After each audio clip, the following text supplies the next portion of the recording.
So all of a sudden, the race is not over, but there was all this excitement, there was all this commotion going on, and we didn't really understand what was going on.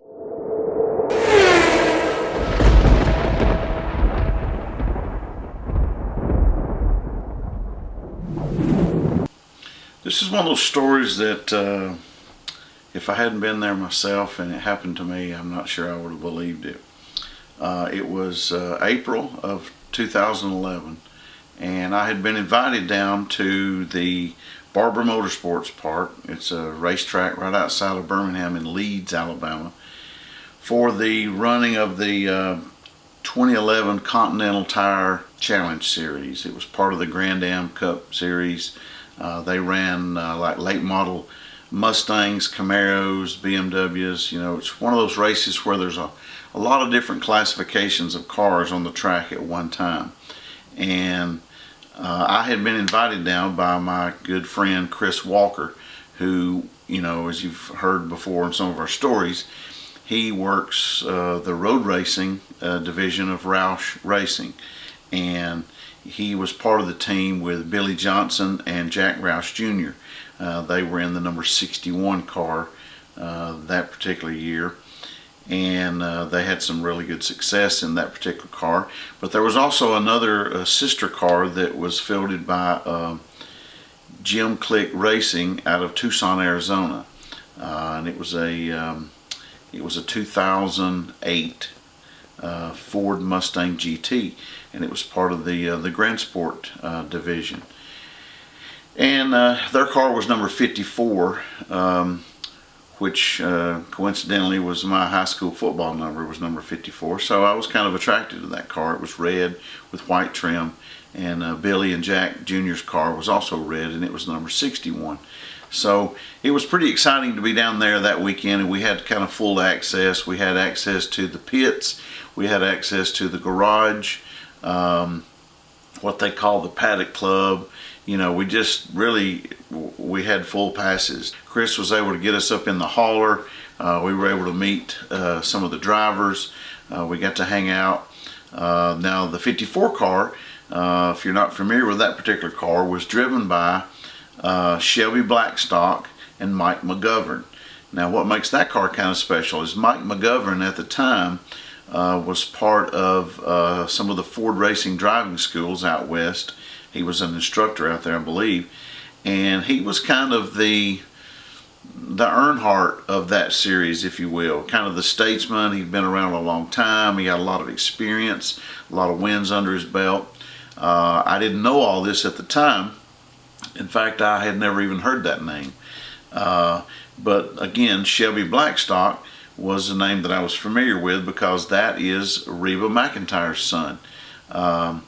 And so he had kind of had a claim to fame that, you know, he was Reba's son, but he was building a reputation of his own, and he was becoming a really good race car driver. He even races today in a couple of different series. So it was pretty cool to be there and be involved and to get to go into the hauler and meet some of the team, meet some of the folks that were involved with the race team. So when the race started, you know, there was not really a set of stands that you went up into and climbed up into a big tower. If you've ever been to Barber before, it's, you know, you usually go out onto the track and there's some grassy hills and some spots that are really good to kind of throw your blanket out or get your chair or whatever. But because of the nature of us being involved with the team and getting to be there as a guest, we kind of just hung out right outside the pit area, kind of from the paddock. We were able to see some of the racing. They had jumbotrons and stuff, and so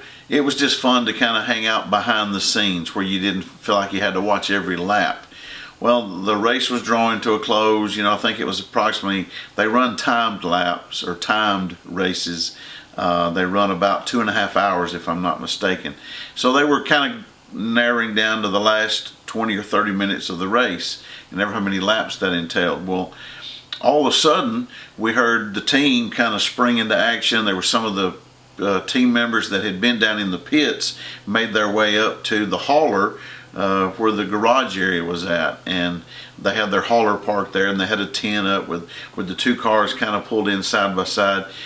So all of a sudden, the race is not over, but there was all this excitement, there was all this commotion going on, and we didn't really understand what was going on. Well, then we started getting word through the radios that the 54 car had crashed.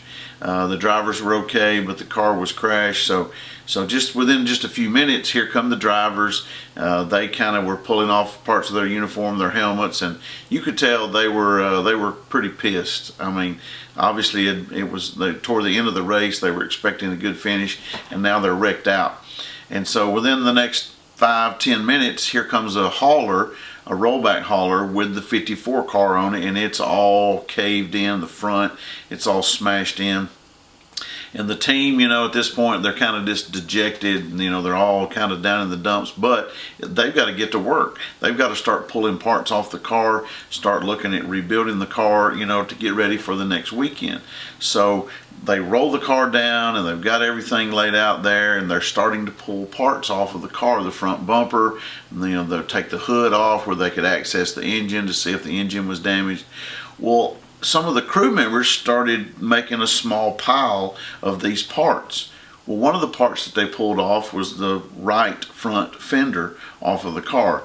And you could still tell that it was the front fender off the car, but it was pretty mangled up, had all the decals were still there and everything. So it's laying over there, and I'm kind of eyeballing it. And there was a guy that was part of the team that was sitting in a chair over by the ropes, to keep people out of the ropes. And at this point, we're on the back side of the ropes, kind of like we're a fan at this point. So I called that gentleman's attention over, and I said, "Can I ask you a question?" And he's like, "Yes, sir." I said, "What are they going to do with all those parts there that's in that pile?" And he said, "I don't know, probably throw them in the dumpster." He said, "Why, you want one of them?" And I said, "Yeah." I said, "I'd love to have that right front fender." He said, "Well, I don't know, let me ask." And so he goes back, we can kind of watch him as he goes back through the tent and by the hauler, and he goes over to where some of the team members are at, and they're having like a little team meeting. And one of the guys that was part of the team looks up and motions at me like, "Hang on just a minute." And I nodded, "Yeah." So within about 5 minutes, they kind of finished their little post-race interview over there where they were talking to the drivers and talking to the team. And he kind of walks over there about halfway, and he motions for me. And he says, "So I understand you want that car part over there." And I said, "Yes, sir, I'd like to have that right front fender." He said, "What are you going to do with it?" I said, "I'm going to hang it on my wall in the garage." I said, "I've got kind of a man cave where I've got a lot of parts and things." And he's like, "I'll let you have it on one condition." I said, "What's that?" He said, "You don't try to install it on the car." I said, "No, sir." I said, "I'm not going to install it on a car." I said, "It's too mangled up." He said, "Well, it's yours." So I kind of stepped behind the rope and I grabbed it. Of course, it's got some sharp edges and stuff on it, so I was real careful the way I grabbed it. And me and my son, we started kind of walking back around the hauler there. And now there's all these fans coming in. By this point, the race is finished, and we're just kind of standing there. And one of the other team members, they're still working on the car. In fact, the car was still steaming. There was still smoke coming off the car. One of the team members spots me. He walks over, because it's loud. They got wrenches and air wrenches and hammers and stuff going on. And one of the team members says, "Hey, you should get the drivers to sign that." And I was like, "Really?" And he said, "Yeah." He said, "They'll probably sign it." And I was like, "No way." So he said, "Hang on a minute and I'll go ask them." So he walks over, and in a minute I see Shelby come walking out, and he said, "You want me to sign it?" And I said, "Yeah, that'd be great." So he autographs the fender, and he writes on it, "Thanks to Lawson." Apparently Lawson was a guy in another division. I don't know if he was in a little Kia or a Honda Accord or what he was in. It may have been a Civic. He was in a division below them, had spun out in front of them, and it caused them to wreck into him. So he was kind of showing his disgust by saying thanks to Lawson. So he said, "Hang on a minute and I'll see if I can get Mike to come over and sign it." Well, Mike was over there. He was still fuming, because you got to remember, this is only now 15-20 minutes after the crash has happened, and he's still fuming. He's so mad, because it cost him a good finish. I don't really remember if they were leading at the time or maybe had a top 5 finish going. But so finally he comes over there, and he's trying to be all tough and brash and everything, but he kind of cracked just a little bit of a smile. He autographed it, and he said, he said, enjoy that part. And I said, I sure will. I said, I appreciate it. So anyway, I gave the guy a big thumbs up. Well, then later on I learned that that was the team owner that had come out and told me that I could have the fender. So even to this day, that fender's hanging on my wall in my man cave garage, and I enjoy it. It's a really good conversation piece. But the rest of the day, people kept asking us, hey, how'd you get that fender, man? How'd you get that? Would you have access? Do you have behind the scenes or something? And I said, no, I just walked up and asked for it.